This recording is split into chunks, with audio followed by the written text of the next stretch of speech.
नमस्कार, जय हिंद साथियों। एक बार फिर आपका स्वागत है और बात करते हैं अकाउंटेंट से संबंधित। अकाउंटेंट का सब्जेक्ट लिया है अपन ने और बात अकाउंटेंसी है, लेखांकन। जो साथी अकाउंट से संबंधित नहीं है उनको ज़्यादातर डर यही लगता है कि यार अकाउंटेंट में तो 25 वो अकाउंटेंट के 25 क्वेश्चन आएंगे अकाउंटेंसी के, लेखांकन बोलते हैं जिसको, और 25 से 25 प्रैक्टिकल आते हैं, तो ये डर बना हो तो उसको स्किप कर देते हैं। तो आज के इस क्लास में अपन देखेंगे कि अकाउंटेंट से संबंधित है एक दो टॉपिक लिया है अपन ने छोटा सा, और बात करते हैं कि अकाउंटेंट में जो आपको डर बना हुआ है जो अकाउंटेंट से संबंधित नहीं है स्टूडेंट, तो 25 में से 8 या 10 क्वेश्चन प्रैक्टिकल आएंगे बस, बाकी सब थ्योरी है। जो थ्योरी का पोर्शन है वो अपन इसमें बात करेंगे थ्योरी किस तरह से आती है। तो इसी के अंदर चैप्टर है लेखांकन की अवधारणा व सिद्धांत। चैप्टर का नाम है, इसमें लगभग 12 अवधारणा और सिद्धांत है, उनके 12 की 12 बात करेंगे। उसमें कुछ पॉइंट है वो याद करने हैं, क्वेश्चन किस तरह से बनता है वो भी बात करेंगे और साथ में बात करेंगे, इनको साथ में याद भी करते रहेंगे। तो वो जो लेखांकन अवधारणा और सिद्धांत है वो याद हो जाएंगे और एक या दो क्वेश्चन कन्फर्म आएंगे इनसे। तो थ्योरी का चैप्टर है, चैप्टर का नाम है लेखांकन की अवधारणा व सिद्धांत। और लेखांकन अवधारणा सिद्धांत लगभग 12 है, इसमें से आज की क्लास में 2 लिए, जिसमें फर्स्ट है लेखांकन की अवधारणा कौन सी है, उसका क्या नाम है। उसका नाम है सत्ता की अवधारणा, या प्रत्यक्ष अस्तित्व की अवधारणा, या व्यवसाय अस्तित्व की अवधारणा। ये तो हिंदी में नाम है, तीनों नाम याद रखने हैं अपन को। सत्ता की अवधारणा, अस्तित्व की अवधारणा, या प्रत्यक्ष अस्तित्व की अवधारणा, या व्यवसाय की अवधारणा। इंग्लिश की बात करें तो इंग्लिश का एक ही नाम है, concept of business entity.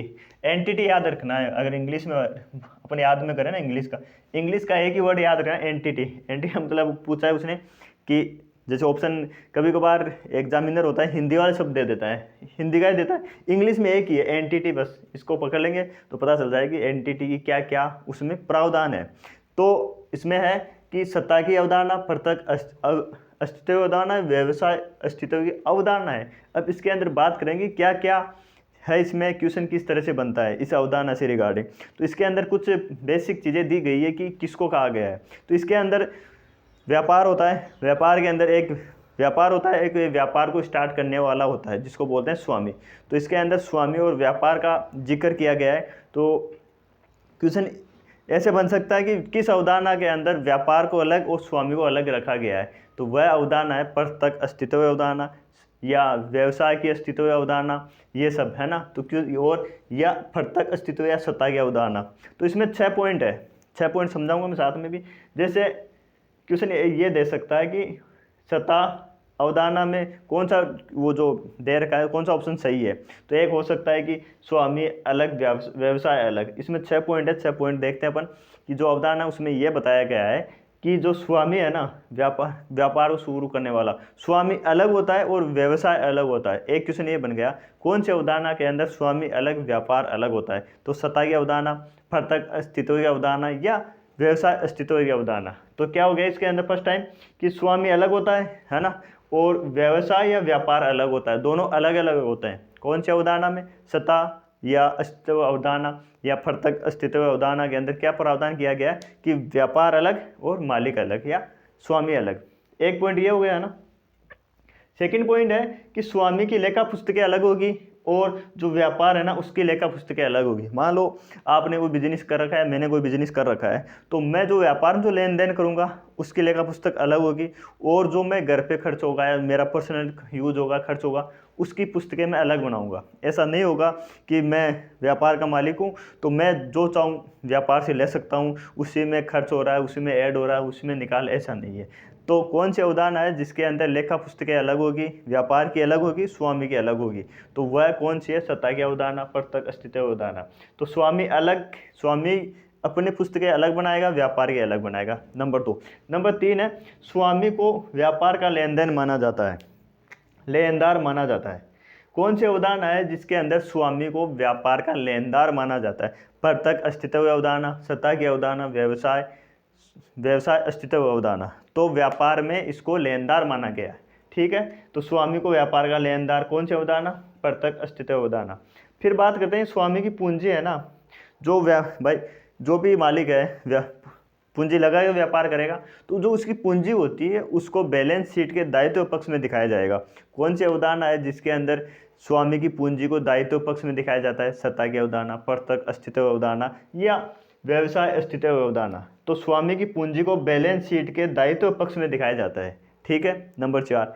Number 5 है निजी व्यय को आहरण माना जाता है। निजी व्यय को कैसे कि जैसे मान लो मेरा व्यवसाय है, तो मान लो किसी भी स्टेशनरी मान लो या कोई बेकरी मान लो, तो बेकरी का सामान है तो मैं खाने के लिए घर पे मान लो किसी दिन ले आता हूँ कुछ सामान, तो उसको खर्चा नहीं माना जाएगा, उसको आहरण माना जाएगा। या व्यापार से मान लो मुझे जरूरत पड़ गई 10,000 की, तो मैं शाम को आया तो 10,000 रुपये मैंने लिए रुपए और मैंने उसको यूज ले लिया घर पे, तो उसको खर्चा नहीं माना जाएगा, उसको आहरण माना जाएगा। तो क्योंकि वो व्यापार के लिए नहीं था, वो मेरे निजी के लिए था, तो उसमें क्या होगा कि स्वामी जो निजी व्यय है ना उसको आहरण माना जाता है। तो क्वेश्चन ये बन गया है कि कौन सी अवधारणा के कारण स्वामी जो व्यय करता है उसको व्यय ना मानकर आहरण माना जाता है, निजी खर्चों को आहरण माना जाता है। तो कौन सी अवधारणा है? वह है सत्ता की अवधारणा, प्रत्यक्ष अस्तित्व अवधारणा या अस्तित्व व्यवसाय की अवधारणा।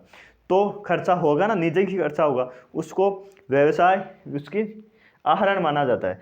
फिर बात करते हैं आहरण पर ब्याज वसूला जाता है व्यापार के द्वारा। जैसे मान लो मैंने निजी खर्च के लिए 10,000 रुपये ले लिए है ना एक मंथ में, फिर 12 मंथ का जब हिसाब हुआ तो मान लो मैंने 1,00,000 रुपये उससे निकाली, तो उस पर ब्याज वसूला जाएगा। फिर तो कौन सी अवधारणा है या किस अवधारणा के अंतर्गत आहरण पर ब्याज वसूला जाता है? तो प्रत्यक्ष अस्तित्व अवधारणा या सत्ता की अवधारणा या व्यवसाय अस्तित्व अवधारणा, जिसको इंग्लिश में बोलते हैं concept of business of entity. Entity word याद रखना है क्योंकि हिंदी में 2-3 नाम याद रखने पड़ेंगे, इंग्लिश में एक नाम याद रखना पड़ेगा। तो ये थी प्रथम अवधारणा, क्या नाम था? जो थ्योरी ऑफ क्वेश्चन इस तरह से बनेगा। 6 टॉपिक याद रखने, इसके 6 पॉइंट है, 6 पॉइंट याद होने पर एक ये कंप्लीट हो जाएगी। फिर बात करते हैं दूसरी, दोहरा लेखा अवधारणा, द्विपक्ष अवधारणा या द्विपहलू अवधारणा। इसमें क्या क्या प्रावधान है? इसके अंदर है कि कौन सी अवधारणा है जिसको आधुनिक लेखांकन कहा गया है। तो जो आधुनिक लेखांकन किसको कहा गया है? दोहरा लेखा को। द्विपक्ष द्विपहलू अवधारणा को दोहरी लेखांकन कहा गया है, आधुनिक लेखांकन कहा गया है। तो आधुनिक लेखांकन इसको बोला गया है। सेकंड पॉइंट है फिर लेखांकन समीकरण का विकास हुआ। कौन सी अवधारणा के अंदर लेखांकन समीकरण का विकास हुआ? तो वह थी दोहरा लेखा या द्विपक्ष या द्विपहलू। कौन सी थी? दोहरा लेखा, मतलब दोनों के आधुनिक लेखांकन इसको बोला जाता है। कौन सी अवधारणा के कारण लेखांकन समीकरण का विकास हुआ? तो वह कौन सी थी? वो थी अपने द्विपहलू, दोहरा, ये सब है ना। फिर ये कौन से देश की देन है? तो इटली की देन है ये दोहरा लेखा प्रणाली। जो दोहरा लेखांकन है ना, किसकी देन है? क्वेश्चन पूछा हुआ है ये इटली में। इसका जो प्रवर्तक है ये भी पूछा हुआ है, पिछले जो पेपर आप देखना वो उसमें के अंदर। तो कौन से देश की देन है? इटली की देन है। प्रवर्तक कौन है? इंपॉर्टेंट है ये, लुकास पेसियोली। दोहरा लेखांकन विधि है, उसके प्रवर्तक कौन है? Lucas Pacioli. ये क्वेश्चन ही पूछा हुआ है। और कौन सी शताब्दी? 15वीं शताब्दी पूछी हुई है। जो मैंने पॉइंट लिखे हैं ना, ये सब के सब अपने आप में एक एक क्वेश्चन है ये, इसीलिए मैंने शॉर्ट ही लिए हैं ये। और इससे बाहर कुछ संभावना नहीं है कि अकाउंटेंट में इससे कुछ ज़्यादा और पूछा जाए। अगर इससे ज़्यादा अब पूछा जाता है तो वो तो लगभग फिर गागर में सागर हो जाएगा, लेकिन ये अपना शॉर्ट एंड स्वीट है।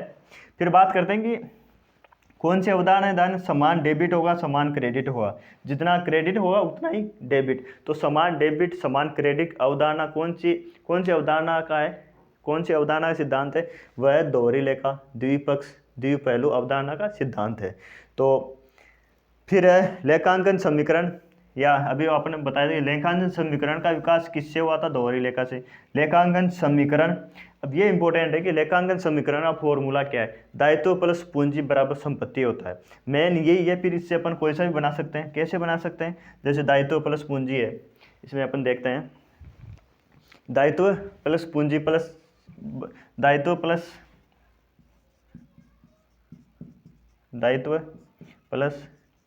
पूंजी प्लस संपत्ति है ना। तो इसमें क्वेश्चन ये पूछा जाता है कौन सा और निम्नलिखित में से कौन सा ऑप्शन है जो सही है, मतलब लेखांकन समीकरण को सिद्ध करता है। तो इसमें ये करता है एग्जामिनर, ये है ना मेन, तो ये है सबसे ज़्यादा। तो इसमें क्या करता है? पूंजी प्लस संपत्ति बराबर दायित्व, ऐसे 4 बना देता है और इसमें एक जो होता है वो सही है। कौन सा है? तो लेखांकन समीकरण का विकास किस में हुआ था? दोहरा लेखा में। कब की देन है? 15वीं शताब्दी में। कौन सा देश? इटली। प्रवर्तक कौन है? Lucas Pacioli. समीकरण क्या है? दायित्व प्लस पूंजी प्लस बराबर संपत्ति होता है। और फिर है लेखांकन समीकरण, लेखा आर्थिक चिट्ठा है ना, बैलेंस शीट बोलते हैं, ये किस पे आधारित है, ये लेखांकन समीकरण पर आधारित है। तो ये चीज़ थी थ्योरी से संबंधित। और जो लेखांकन अवधारणा सिद्धांत है, अवधारणा है, वो अपन ने देखा है, 2 ही पढ़ी है अभी तक, 10 और है, वो भी ऐसे ही 5-5 6 पॉइंट है, उनको भी अपन छोटी छोटी क्लास में और आगे ले लेंगे। तो ये चीज़ थी दोनों अवधारणाएं। एक तो थी अपने सत्ता की अवधारणा, प्रत्यक्ष अस्तित्व अवधारणा, व्यवसाय सिद्धांत की अवधारणा, जिसको concept of business of entity बोलते हैं। एक थी, दूसरी थी दोहरा लेखा या द्विपहलू या द्विपक्ष अवधारणा, उसके अंदर ये पॉइंट थे। आधुनिक समीकरण बोलते हैं, लेखांकन समीकरण का विकास हुआ था। लेखांकन समीकरण क्या है, दायित्व प्लस पूंजी बराबर संपत्ति होता है। कौन से देश की देन है, इटली की देन है। प्रवर्तक कौन है, लुकास पेसियोली है। शताब्दी कौन सी है, 15वीं शताब्दी है। और समान डेबिट समान क्रेडिट किस अवधारणा का सिद्धांत है, तो द्विपक्ष द्विपहलू या दोहरा लेखांकन का सिद्धांत है। समान डेबिट समान क्रेडिट करो, ठीक है। वो लेखांकन समीकरण पर आधारित चिट्ठा है। तो ये चीज़ थी आज के वीडियो में। नेक्स्ट वीडियो में देखेंगे जो आगे की जो 2 हैं वो। मिलते हैं नेक्स्ट वीडियो में, जब तक जय हिंद जय भारत।